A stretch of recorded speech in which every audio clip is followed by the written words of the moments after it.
When you're scrolling through a sea of cheap espresso machines, the temptation to grab the lowest priced option is strong. The problem is, those budget-friendly units often leave you with lukewarm water, weak crema, and a milk frother that can't even convince a toddler it's a cloud. I've been there spending a weekend waiting for a half-cooked brew, only to end up buying a second, more expensive machine because the first one just didn't cut it. So the question is whether the TRABVVIJSC espresso maker feels like a smarter buy or just another good-looking but disappointing entry. Link is in the description if you want to check the product details on Amazon. I started by looking at what makes a home espresso machine actually useful in a real kitchen, not just on a spec sheet. The first thing most people overlook is the heating speed. If you're like me, you don't have the patience to wait 10 minutes for a single shot before you can even think about adding milk.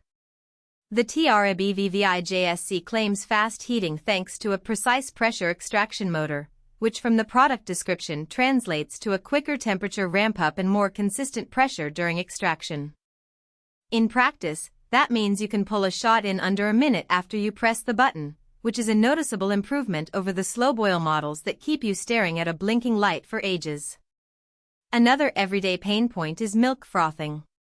A lot of entry-level machines throw a steam wand at you and hope you'll figure out the right angle, temperature, and timing. The TRABVVIJSC includes a dedicated frothing wand and an intelligent temperature control system with two separate thermostats, one for the brew boiler and one for the steam. The separation is useful because it prevents the steam from pulling heat away from the coffee extraction, something you'll notice when you try to make a latte after a cappuccino. In my kitchen test, the wand produced a silky microfoam that held its shape for a few seconds, enough to swirl into latte art if you're willing to practice. It wasn't the velvety cloud you'd get from a high-end barista machine, but it's a step up from the sputtering steam tubes you see on cheaper units. Now let's talk capacity. The machine holds a removable water tank that's big enough for several cups before you have to top it up, and the bean hopper is also detachable. That makes refilling a quick, mess-free job, especially if you keep a bag of beans on the counter. The removable tank is also handy for those who like to use filtered water. You can simply pour it in without fiddling with a built-in filter. On the downside, the tank's shape is a bit tall, so it can be awkward to slide it in and out of a cramped countertop space. If your kitchen is already a narrow gallery, you might need to measure the opening before you commit. Who should consider this machine? If you're a morning commuter who wants a decent espresso shot without waiting for a full boiler cycle, the fast heating is a genuine time saver. If you enjoy latte-style drinks at home and are comfortable spending a minute or two learning the frothing wand, the dual thermostat design gives you enough control to avoid burnt milk.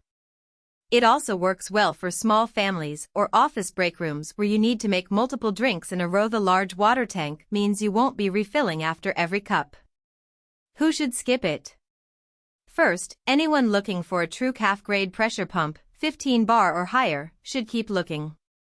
The precise pressure extraction motor is designed for consistency, but it doesn't push the pressure envelope that professional baristas demand.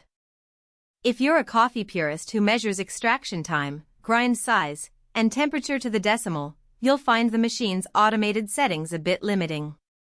Second, if you have a tiny apartment kitchen with no room for a tall water tank, the footprint could become a nuisance. Finally, if you expect a one-touch, just press and walk away experience without ever touching the steam wand, you'll need to get used to a bit of manual frothing work.